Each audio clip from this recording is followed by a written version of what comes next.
All right, so let's start with the big story that we're tracking on WION at this hour. While addressing the media in the aftermath of the assassination of the Iranian General Qasem Soleimani, Donald Trump came forth and made a statement alluding to India. He said that Soleimani had in fact plotted attacks as far as New Delhi. So first listen in to what Donald Trump had to say. Soleimani made the death of innocent people his sick passion, contributing to terrorist plots as far away as New Delhi and London. Today we remember and honor the victims of Soleimani's many atrocities, and we take comfort in knowing that his reign of terror is over. Now, the attack that Donald Trump was referring to is in fact the 2012 car bombing that targeted the Israeli diplomats in the year 2012. The blast was just 200 meters away from the then Indian Prime Minister Manmohan Singh's residence, and it coincided with an aborted strike against the Israeli diplomats in Georgia. The Prime Minister Benjamin Netanyahu had squarely blamed Iran for the attack. He had also called Iran the largest exporter of terror in the world. And at that time, many newspaper reports in India alluded to an Iranian hand. Now, according to reports, both the Delhi police and also the Indian intelligence services had suspected the hand of the Iranian Revolutionary Guard Corps for the attack. The Iranian guards had reportedly discussed the plan to attack Israeli diplomats with an Indian journalist. And Delhi police had even sought information on 5 Iranian Guard members from Tehran, people who India had suspected were behind the attack. Now, we must tell you that these developments were widely reported in Indian media at the time, but they were not confirmed by the Indian security agencies, and hence it was not probed further. So where does Soleimani figure in this attack? Now, Qasem Soleimani headed the Quds force of the Iranian Guards. Now, the Al-Quds organized the foreign clandestine operations of the Iranian military. Soleimani was widely regarded as Iran's spy master, and he orchestrated many operations on foreign soils, mostly in West Asia. Now, the attack in New Delhi was reportedly part of a bigger plan. As we said, they coincided with similar attacks that took place in Tbilisi in Georgia and also in Bangkok. And this is what Trump was referring to when he spoke about Soleimani's footprint from London to New Delhi.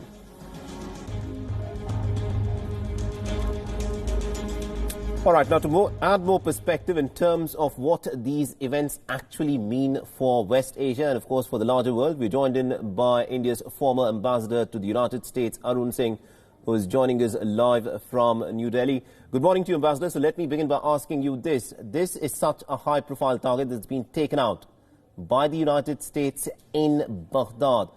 Why would the United States want to take out such a senior military general? It's not that he was a terrorist, but he was a military functionary of Iran. Why him and why in Baghdad? US has recently designated the Al-Quds force of the Iranian Revolutionary Guards as a terrorist organization. And they had also designated Qasem Soleimani. So while many other countries may not go along with what the US has done, from the US perspective, they had classified him in a certain way.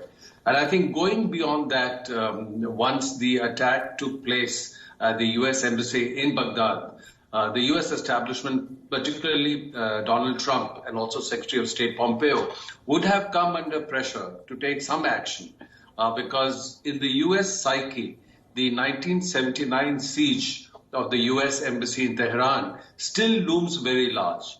And because of that, they have even today not been able to normalize their relations with Iran. And the two countries, there's no formal declaration of war, but there's constant tension and a near war situation between them.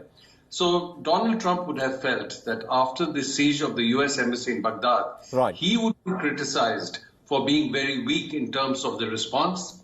And Pompeo himself had really grilled the then Secretary of State, Hillary Clinton, when the attack had taken place at the U.S. ambassador in Benghazi in Libya. And the U.S. ambassador had been killed. So I think from their own political purposes, they may have felt the need to show some kind of a strong response. And as you know, Donald Trump is himself under pressure in the U.S. domestically. There is an impeachment process going on. He has been impeached by the U.S. House of Representatives. Of course, that has not come to the Senate as yet, because in the Senate, his supporters hold a majority. And then through an action like this, he can challenge the impeachment process by trying to project that he's very strong. It's interesting that you're drawing this parallel that, he's under pressure politically back home, and that also could have prompted him. But in his statement that he made post the killing of Qasem Soleimani, he came out and said that this has been done to stop a war and not to start one. But for anyone who's following politics in West Asia, looking at the implications of what this is likely to lead to, are you convinced that Donald Trump has in fact, got his policy objectives right? So from his perspective, he has taken some action which would be seen as strong action because they've done this, and also a couple of months earlier, they had killed Baghdadi, who was leading the ISIS. So with these two actions, Trump can try and project that he is decisive, he has taken strong action, and that's what he's trying to achieve. Now, once he has done that and served his purpose, clearly he would not want an escalation of the situation. Because if there is an escalation of the situation, there are unpredictable consequences. There will be some cost to the U.S. U.S. may be forced to take more action. And then Trump's whole strategy and projection that he's trying to wind down U.S. involvement in wars in West Asia, that would come under challenge. So that was one of his campaign promises, that he would reduce U.S. engagement internationally. But if the situation escalates, he would have to increase that engagement. And therefore, that would going against his own promises and projection. So having taken this action, from his own perspective, he would like to say that now I want de-escalation. But of course, the Iranian leadership would now come under pressure with this kind of action being taken, one of their top leaders having been killed, and the U.S. taking upfront claim responsibility for that. They would come under pressure to show that they are doing something. So at the moment, I think the situation is a bit unpredictable and with possibilities of negative consequences. The situation is in fact very unpredictable. Do continue to stay on with this. I am told that there are live shots that we are getting from Baghdad, where the leader of the PMF, who was also killed in that strike, his funeral is presently underway in Baghdad, is the information that we are getting. And Ambassador Singh, if I can bring you back on a statement that was made by Iran, they described this as an act of international terrorism on the part of the United States, and they have said that they have the right to retaliate. What do you think will be the Iranian response to this? So as we discussed, the U.S. has given its own justifications, but from the Iranian perspective, what is the international authorization for the U.S. to take action like this? There is no UN mandate designated the IRGC or the al-Quds force as a terrorist organization. There is no multilateral mandate. So what the U.S. has done, and there is no formal declaration of war, can be challenged in terms of international norms and legality.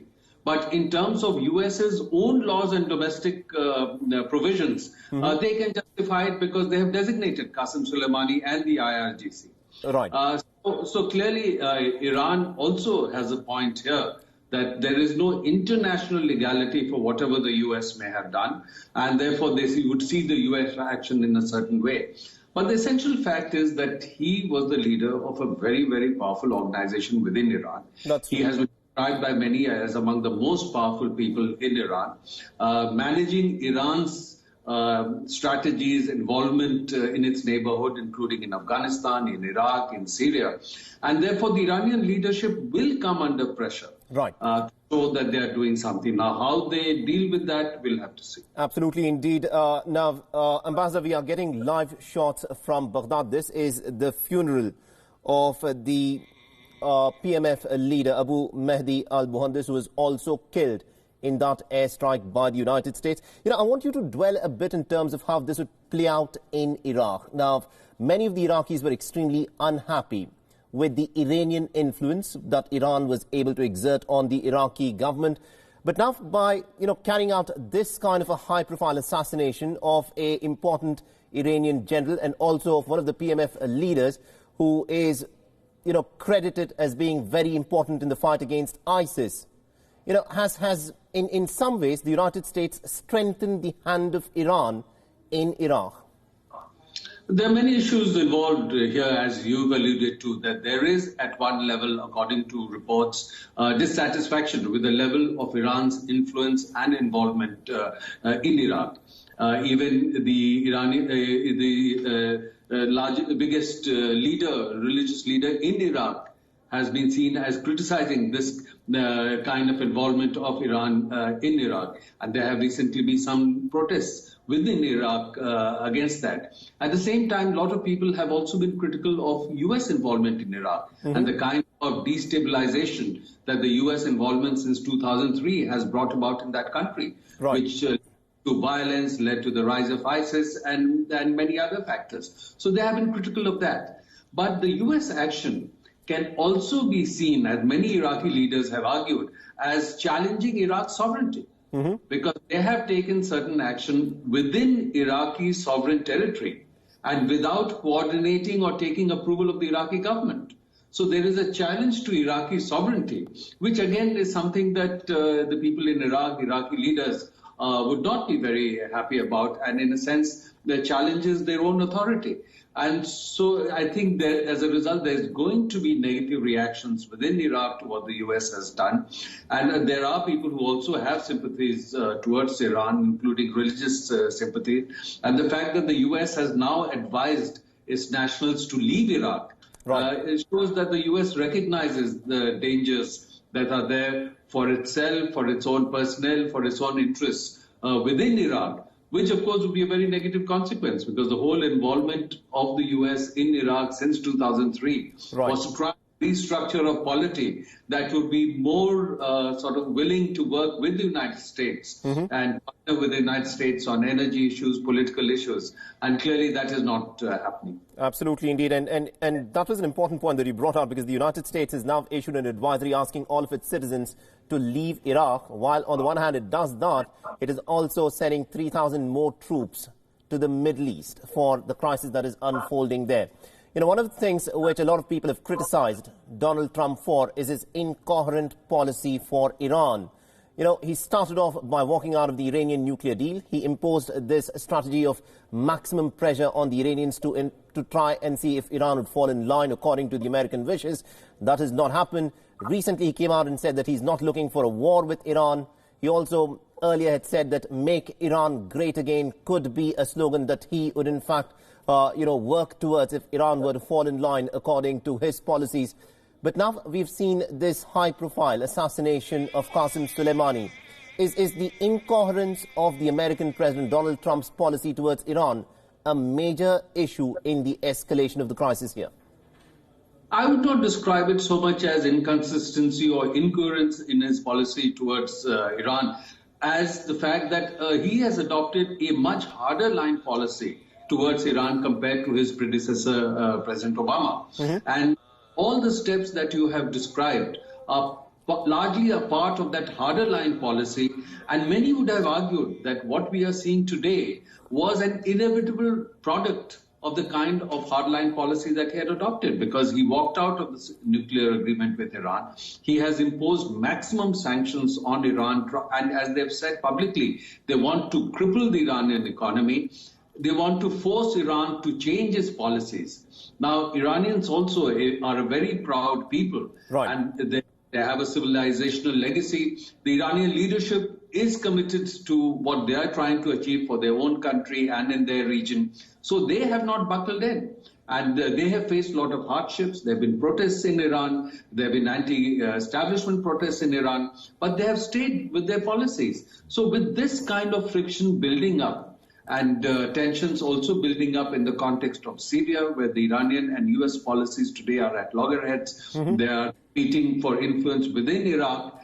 So with no dialogue and with increasing demands from the U.S. on Iran, designating their organizations and their leaders as terrorist organizations, step by step there was a ratcheting up. And perhaps this was something that was going to happen unless there was a walking back by both sides from where they were. But having said this, let me just recall for you that there have been phases where U.S. and Iran have cooperated. Although short-lived. They cooperated initially in Afghanistan in 2001 when the US was pushing the Taliban out of Afghanistan after the 9/11 attacks. At that stage, there was cooperation between US and Iran because Iran also was anti-Taliban. Absolutely. Similarly, against ISIS, both the US and Iran had cooperated. But then their interests diverged. Certain US policies were not acceptable to the Iranian leadership. And therefore, we have now again gone back to a situation of near confrontation. You know, it's interesting that you bring out these points of convergence where Iran and the United States, although not overtly, but did work together for achieving a certain objective, because in the fight against ISIS, these Iranian militia in Iraq played such an important and a pivotal role. You know, I want you to weigh in on what the Americans have done by, you know, declaring the Iranian Revolutionary Guard Corps as a terror organization, because this is essentially a part of the Iranian army. Do you think, you know, as a diplomat in international diplomacy, for America to go about and brand a certain government arm of a state actor? You know, it's one thing to declare a non-state actor to be a terror organization, but something like the Iranian Revolutionary Guard Corps to be declared as a terror organization, do you think the Americans are doing the right thing? Well, the U.S. has a policy, and we must make it clear that, you know, these are U.S. policies. But the U.S. has a policy of declaring certain countries as state sponsors of terrorism. And therefore, once they declared a country as a state sponsor of terrorism, then various arms of the government, they can go ahead and declare as state sponsors of terrorism. And they have declared Iran as a state sponsor of terrorism. Right. And therefore declared of the organizations as a flow from that is a consequence that develops. Now, these are certain things within U.S. law, because once you declare a country as a state sponsor of terrorism, certain organizations as sponsoring terrorism, then regulations kick in within U.S. law about the kind of restrictions there are on U.S. nationals interacting with those organizations or with those countries, stopping financial flows in that direction, and the kind of action they can take against other countries who may be collaborating with those organizations and institutions. So this is really something flowing from U.S. law. And right. So from that perspective, of course, they have taken certain action. But once you do it, it constrains their ability to deal with that organization and with that country. Because, you know, for example, many people have pointed out that if we look at it from the Indian perspective, if the U.S. is declaring Iran as a state sponsor, Iranian organization, certainly Pakistan should be declared a state sponsor of terrorism. Or the ISI should be declared a state sponsor of terrorism because it hasn't sponsoring terrorism, cross-border terrorism against India. But the U.S. does not do that, because if they do it, then they will not be able to interact with the Pakistani government and its agencies. They want to have that interaction for their own interests because of the cooperation they may be getting related to Al-Qaeda, because of the cooperation they need in Afghanistan against the Taliban. So it's a regulation, it's a law that is adopted, it's a declaration that is made as a byproduct of U.S. policy towards that country and those organizations. All right. Now, you know, lastly, you know, India is, of course, watching these developments with a lot of interest, because this is such an important, you know, arena for, indeed, the rest of the world. Now, this is also the year when the United States heads for an election. Donald Trump is looking for his own election. And India also has its interests in Iran, such as the Chabahar port. You know, my question to you is, you know, as we look at what is unfolding in Iran, you know, how does India view this entire scenario that is unfolding there? Because in terms of what is happening there, it looks like the crisis is only going to get worse. There's a lot of issues of concern for India because of the uncertainty if energy prices go up. And they've already risen by about 4% over the past 24 hours. That will have an impact on India. If because of the economic uncertainty generated, the value of the rupee against the dollar goes down a bit, that will have an impact. If as a result of the uncertainty, economic activity in West Asia slows down, then employment of Indians who are there, remittances they are sending would be impacted. Right.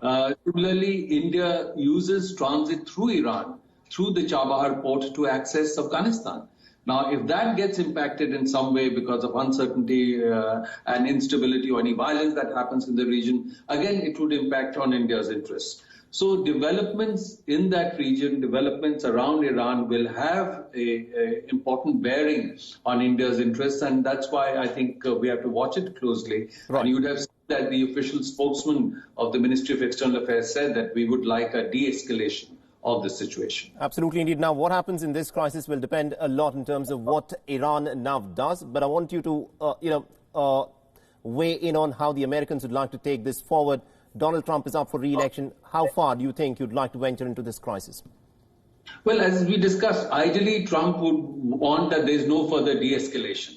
But if that happens, he would like to project himself as a strong leader, because projecting himself as a strong leader would help him in the elections and would also help him push back on the impeachment process that is unfolding in the U.S. Congress.